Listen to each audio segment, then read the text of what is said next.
Hello and welcome to Game Talk, the show where I discuss gaming issues and events. Now, it's no secret that I love the Grand Theft Auto games. I've played every game since Grand Theft Auto 3.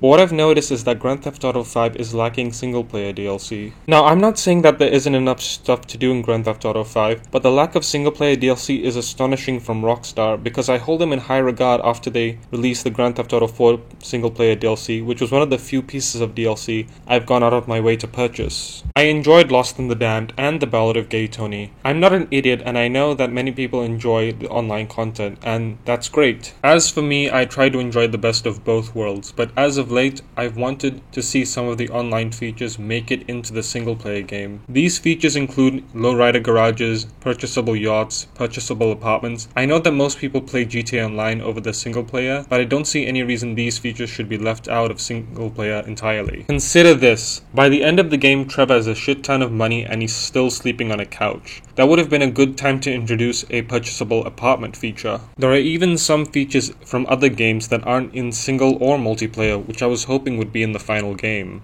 These features are vigilante missions, a drug dealing mechanic similar to that of Chinatown Wars, basketball, air hockey, pool, bowling, weightlifting, and stealing and exporting, all of which were in the beta for Grand Theft Auto 5. All of these were in other Grand Theft Auto games before and would fit Grand Theft Auto 5 really well because I play Grand Theft Auto 5 to simulate the life of a criminal, and these features would be really fitting to that, I feel. It's just like how I play the Arma series to feel like a real soldier. There are also some features that are teased in the game but never seen. One of them is the casino, which is inaccessible to the player. This could give us a very cool casino/gambling minigame, which would be reminiscent of San Andreas. Speaking of gambling, Rockstar could also include betting shops where the player could bet on horse races. Again, just like San Andreas. Gyms could be another location because they could play a major role to increase the character's muscle stats. We do see gyms around the beach areas after all. I also wish the nightclub mechanics from The Ballad of Gay Tony were in the game. This could lead to more nightclub/bar interiors because there seems to be an overall lack of interiors in the game. They could also have mini-games such as champagne drinking and dancing from The Ballad of Gay Tony as well. I also want the characters to have the inventory menu to store items they purchase from stores, which would be a nice addition. Lastly, an expansion of the story and characters would be very much appreciated.